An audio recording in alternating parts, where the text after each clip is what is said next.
Hi guys, screen में जो photo है ये लड़का मामूली लड़का नहीं, ये आपने हिंदू के बारे में मतलब हिंदू धर्म के बारे में क्या बताए वो सुनो।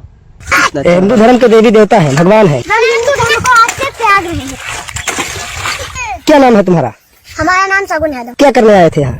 हम यहाँ जो है गणेश जी, दुर्गा माता, शंकर भगवान और जो है और आदि भगवान, उन्हें हम यहाँ पे फेंकने आए थे अपने घर से झाड़ू लगा। क्यों फेंकने आए थे? क्या आप तो तुम्हारे घर के लोग पूजा नहीं करते हैं इनकी? हमारे घर के लोग करते हैं लेकिन हम नहीं करते, क्योंकि हम इन्हें मानते ही नहीं। ये बस मूर्ख बनाने वाला काम करते हैं। ये जो ब्राह्मण है इन्होंने मूर्ख बनाने वाला धंधा किया। ना ही इनमें कोई शक्ति है ना ही कोई जादू। अगर ये सब होता तो हमने इतनी देर से इनको परेशान कर रखा था। अगर इनमें इतनी शक्ति होती, इतनी वो होती, मतलब ये नदी से निकलकर यहाँ चले आते। अब जैसे हो गया कि हम अगर इनके पास धूप बत्ती रख दे, माला रख दे, अगर इनमें इतनी शक्ति हो तो ये पहन ले। हम कहते भगवान आप अपने आप से ये सब कर लीजिए, क्या कर पाएंगे आप भी एक बार कर लीजिए। और मैं और एक और चीज बताना चाहती हूँ, जैसे कि अब हो गया, अब जैसे इनका ये मंदिर है, हमारे गांव में भी है मंदिर। अगर हम उनके पास अगर कोई कुत्ता टट्टी कर जाए तो वो उन्हें 10 दिन तक सूंघते रहेंगे, लेकिन क्या वो अपने आप उन्हें बहा सकते हैं? जब वो अपने घर का ही, अपने आसपास का ही वातावरण नहीं सही कर सकते, तो ये हमारा तुम्हारा क्या करेंगे? कहाँ से करेंगे?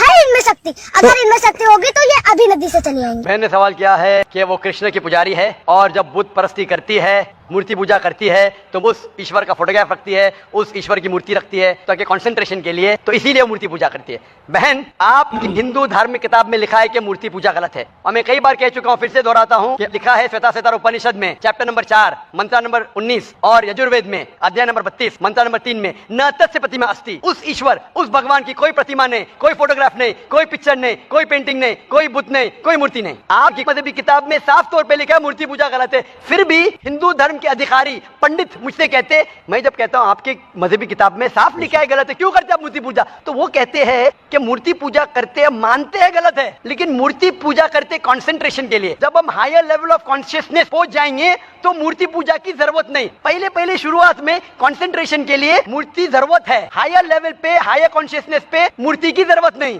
तो मैं उनसे कहता हूं, उन पंडितों से और आपसे भी, हम मुसलमान हायर कॉन्शियसनेस पहुंच गए, हमें मूर्ति की जरूरत नहीं।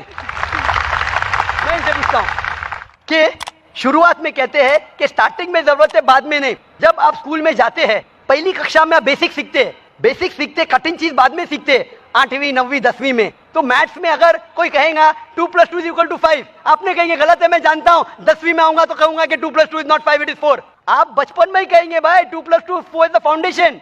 अगर हर मजहब का फाउंडेशन है कि भगवान की मूर्ति नहीं है, फोटोग्राफ नहीं है, बुत नहीं है, फाउंडेशन ही जब पहले गलत सिखा रहे तो आगे जाके कैसी इमारत बनेगी? तो इसीलिए इन पंडितों से जब मेरी बहस होती है, गुफ्तगू होती है, वो जवाब ही नहीं दे सकते। वो बोलते मानता हूं कि हमारी मजहबी किताब में गलत है, लेकिन फिर भी इनिशियली कंसंट्रेशन के लिए। तो मैं कहता हूं कि हम मुसलमान इनिशियली भी हमें जरूरत नहीं मूर्ति की ना बुत की, हमें हमेशा हक बात कहना चाहिए। और ये साफ तौर पे लिखा है सारी मजहबी किताबों में, चाहे हिंदू मजहब की किताब हो, ईसाई मजहब की, यहूदी मजहब की, इस्लाम मजहब की, मूर्ति पूजा गलत है, हराम है और हमें इससे दूर रहना चाहिए। हमें खुदा के कलाम पे, खुदा के अहकामात पे अमल करना चाहिए, ये दीन के ठेकेदारों के नहीं। अगर आपको लगता है कि जाकिर गलत है, जाकिर को भी छोड़ो, जाकिर इस्लाम में 0 है। अगर जाकिर वो बात कर रहा है जो खुदा से मिलती है, जो आखिरी पैगंबर से मिलती है, इसीलिए मैं हवाला देता हूँ, चैप्टर नंबर वर्स नंबर। इतने हवाले थोड़ी फेंक रहा हूं मैं, आप चेक करो और जाके तहकीक करो, संतुष्ट हो जाएगी तो अमल करो। तो मैंने इतने हवाले दिया हूं बहन, आप मानते हैं कि बुत परस्ती गलत है अभी? Sir, I completely agree with what you said. माशाल्लाह, आप अग्री करते हैं लेकिन अमल नहीं करते। There's another point of it. So honestly, I'm not such a religion follower. I just believe that I have a God, and even today I haven't read many of the books of religion. I've just read Bhagavad Gita, and When Bhagavad Gita does it say that you have to do idol worship? Sister, I don't want you to be very religious. At least be a little religious. And the basics of religion is that idol worship is haram. Idol worship is forbidden. I am asking you where, which chapter, which verse of Bhagavad Gita tells you that you have to do idol worship? Which verse? so I would like to say the reason I believe in idol worship. It is when I have a problem, a very big problem. All I do is I close my eyes, visualize and feel my Lord, that is Lord Krishna whom I worship. And it just makes me feel so much better. I get so much strength that I know I'm ready to face anything that comes. Oh, I will give you the reply. Sister, if you read Bhagavad Gita, chapter number 7, verse number 20, it says that those whose desire has been stolen by material things, they do idol worship. Verse number 21 says that if you worship the false God, God will fulfill your wish, you will go to the kingdom of the false God. So Bhagavad Gita says that if you worship false God, He will fulfill your requirements, but you will go to the kingdom of the false God. Same thing is mentioned in the Quran. Allah gives you, even if you worship wrong things, Allah fulfills your desires and you go more into the depths of darkness. So this is, God is testing you.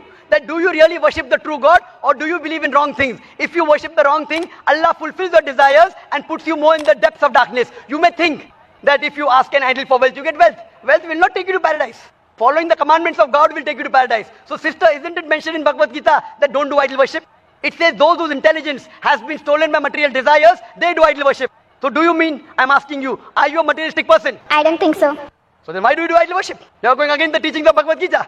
I get it. I would like to think about it. Thank you, sir. Go back home, think about it, read the translation of Bhagavad Gita, and I request you to even read the translation of the Quran. Inshallah, you read the translation of the Quran, and inshallah, I will ask the sisters to give an English translation.